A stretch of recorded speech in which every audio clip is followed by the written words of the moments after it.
Ingvar Kamprad was one of the richest men on Earth. His company was worth $60 billion. And yet, by law, IKEA is structured as a charity. Here is exactly why. Welcome to Deal English, where real business stories teach you the English that matters in the real world. Kamprad grew up poor on a small farm in rural Sweden, in a region called Småland. The area was known for rocky soil and frugal, resourceful farmers. As a boy, Kamprad sold matches door to door for profit. He soon expanded into seeds, decorations, and pencils, buying in bulk and reselling piece by piece. By age 10, he had a small but real trading business. His father once rewarded good grades with a small gift of money. Kamprad used it to buy his very first batch of inventory. He resold fish from a bicycle around the neighborhood when the matches business slowed down. By his teenage years, locals knew him well. He was the boy who could find almost anything cheaper than the shops in town. In 1943, at just 17 years old, Kamprad founded a mail-order company. He named it IKEA, combining his own initials with the names of his family farm and home village. The company sold pens, wallets, and picture frames by post. Even these small items undercut traditional retail prices by a wide margin. Furniture didn't arrive in the catalog until 1947, 4 years later. Customers ordered from a printed page and waited for delivery by truck or train. Kamprad struggled with dyslexia his entire life, and it shaped the company more than most people realize. He found long written instructions difficult to read and write himself. IKEA later built its entire furniture assembly guides around pictures instead of words, with almost no text on the page. Products were given names instead of model numbers, since names were far easier to remember and discuss out loud. The naming system became a fixed code across the catalog. Sofas carry Swedish place names. Bookcases carry Swedish men's names. Fabrics and curtains carry Swedish women's names. In 1956, an employee removed the legs from a table to fit it into a car without damage. The accident became a turning point. Furniture that shipped unassembled was cheaper to transport and store. By 1958, IKEA opened its first real showroom in the town of Älmhult. It was a vast blue and yellow warehouse store with a sloping roof. The format would eventually be copied in dozens of countries. Success brought enemies. Swedish furniture manufacturers, alarmed by Kamprad's low prices, organized a boycott against him in the 1950s. Local suppliers refused to sell him wood and materials at all. Kamprad responded by sourcing furniture from manufacturers in Poland instead, at even lower cost than before. The dispute dragged on for years, forcing him to rebuild his supplier network almost from nothing. The boycott meant to destroy IKEA accidentally made it cheaper than ever. As demand grew, Kamprad pushed IKEA to control more of its own process. The company designed its own furniture, partnered directly with factories, and ran its own warehouses and stores. That strategy is called vertical integration, controlling multiple stages of production and sale instead of relying on outside companies. Costs dropped sharply. Prices stayed lower than almost any competitor in the market. A single design, the Billy bookcase, eventually sold more than 60 million units worldwide. It was manufactured at massive scale across IKEA's own supply network, not through outside contractors. Bigger stores meant bigger savings. IKEA bought wood, fabric, and steel by the container load, far below what a small furniture maker would ever pay. This is economies of scale, the cost advantage a company gains by producing or buying at a much larger volume. A dining table that once required custom carpentry could now be manufactured for a fraction of the price. It could then be sold worldwide. By the early 1970s, IKEA was a national success story, and Sweden noticed. The country's corporate and personal tax rates were among the highest in the world. Combined income and wealth taxes could, in some years, exceed what a person actually earned. For a founder who controlled a fast-growing company, the exposure was enormous. In 1976, the children's author Astrid Lindgren wrote a public essay about her own taxes. Her marginal rate, she revealed, had reached over 100% in a single year. The story embarrassed the government and exposed how aggressive the tax system had become. In 1973, Kamprad made a dramatic decision. he left Sweden and relocated to Switzerland, a country with far lower taxes for wealthy residents. The move alone reduced his personal tax burden significantly, but it didn't solve the bigger problem. The company itself, and its enormous future profits, still needed long-term protection. It needed shelter from taxation, and from being broken apart after his death. By this point, IKEA was no longer just a Swedish company. The first store outside Sweden had opened in Norway back in 1963.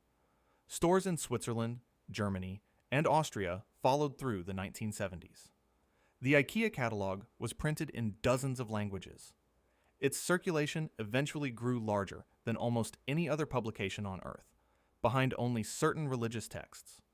The United States got its first store in 1985.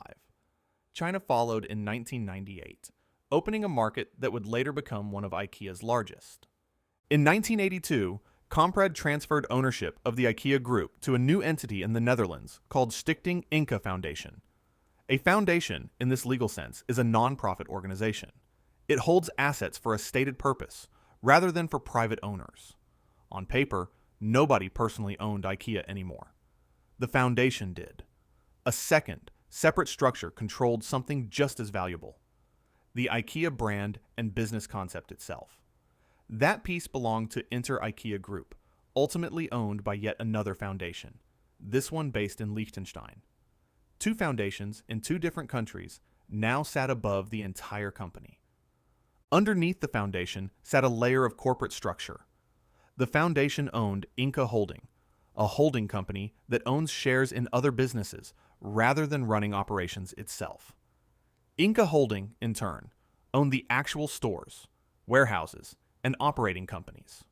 Profits could flow upward through this structure, with remarkably little tax exposure at each step. None of this broke the law. What Kamprad built was tax avoidance, legally arranging a company's finances to reduce the amount of tax it owes. Tax avoidance is legal. Tax evasion, hiding income outright, is not. That distinction defined nearly everything IKEA's lawyers built. The Netherlands, along with jurisdictions like Liechtenstein and Luxembourg, offered exactly the kind of favorable rules IKEA needed. Investigators later called these locations a tax haven. That's a country or territory that attracts foreign money with unusually low tax rates. There was one more layer. The IKEA name and concept itself belonged to a separate company called IKEA Systems, based in Luxembourg.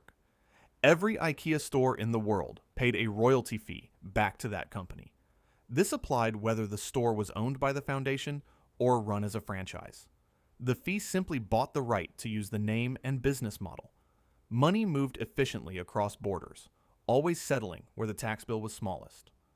In 2006, The Economist published a detailed investigation into the arrangement. It described one of the most elaborate corporate structures ever built around a furniture company. International bodies like the OECD later pushed for tighter rules on this kind of cross-border profit shifting. Swedish public broadcasters ran their own investigative documentary on the structure in 2011. It reignited public debate about whether the country's most famous company had ever really left. The structure solved another problem entirely. What happens to a company after the founder is gone? Many family businesses collapse during succession planning, the process of deciding who takes control of leadership and ownership next. By placing IKEA inside a foundation, Kamprad removed the company from his personal estate. His children would never directly inherit shares to fight over. A foundation needs a stated purpose, and IKEA's foundation declared its goal as promoting innovation in architecture and interior design. Legally, that abstract cause is the foundation's beneficiary, the party entitled to receive its benefits or support. It was not Kamprad's family, and it was not any individual shareholder. On paper, the beneficiary was an idea. For tax authorities trying to follow the money, an idea is a remarkably difficult thing to audit.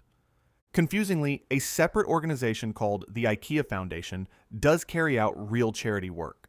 It funds children's causes and refugee programs around the world. It donates real money to real organizations. But that foundation is distinct from Stichting Inca, the one that actually owns the company and shields its profits. Because IKEA is technically owned by a nonprofit foundation, it cannot pay a dividend in the traditional sense. A dividend is a portion of company profit distributed directly to shareholders. Profits stay inside the structure, reinvested or held rather than paid out to owners. For tax purposes, that single fact mattered enormously. Income that never leaves a nonprofit structure as a personal payout is far harder to tax as personal wealth. The result was a company that, for decades, paid remarkably little in corporate tax relative to its size. Stichting Ingvar Foundation is a private Dutch entity. Because of that, it faced far fewer public disclosure requirements than a normal public company. Outsiders had limited visibility into exactly how much money moved through the structure, or where it ultimately settled. By the 2000s, IKEA generated tens of billions of dollars in annual revenue. The company ran hundreds of stores across more than 50 countries.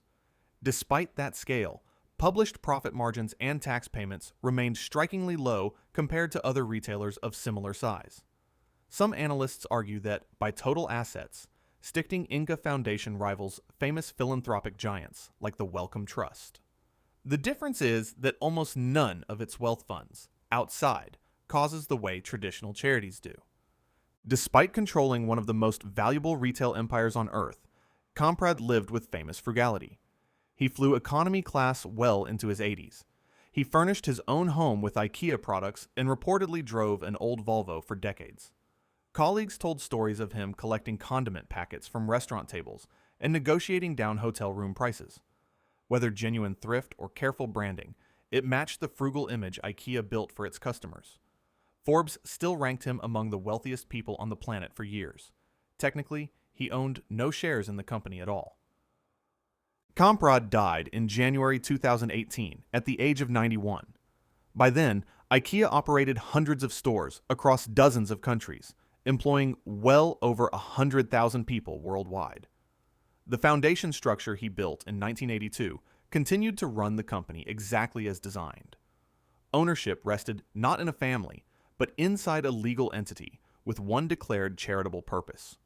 His son, Matthias Kamprad, took over as chairman of the holding company's board. The shift kept day-to-day control inside the family. No member of the family legally owned a single share of the underlying business. Even so, years of journalism and tax investigations followed Kamprad's structure long after he built it. Reporters in Sweden and across Europe spent years trying to map exactly where IKEA's profits actually went. Nobody accused the company of breaking any law. The lesson sat somewhere else entirely. In business, the legal structure wrapped around a product can matter just as much as the product itself. IKEA wasn't even alone in this approach. German companies like Bosch and Bertelsmann use similar foundation ownership to shield themselves from both taxes and hostile takeovers. The structure simply tends to stay invisible until someone goes looking for it. For an ESL professional reading a contract or a shareholder agreement, that single idea is worth remembering. The paperwork behind a deal often shapes the outcome more than the deal itself ever could. A flat-pack bookshelf is simple to understand. A multinational foundation structure spanning 3 countries is not. Yet both required the same founder's patience and attention to detail. Both demanded the same refusal to waste a single unnecessary cost. IKEA built both with equal care, and only one of them ever showed up on the price tag.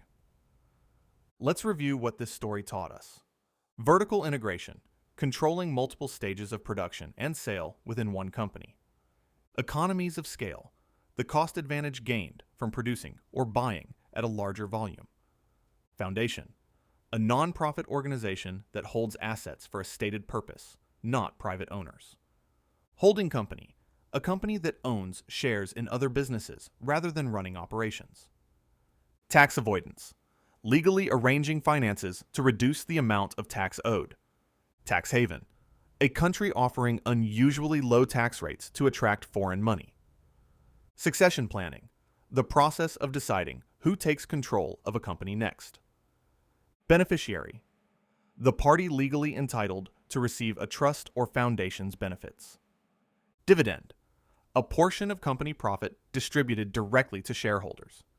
That's the real story behind IKEA's blue and yellow warehouses, If you want the full breakdown, one man actually ran the company. Anders Dalvig's book, The IKEA Edge, covers it in detail. You'll find the link in the description below. It's a story that proves a contract can outlast a catalog. Subscribe for next week's story, and we'll see you then.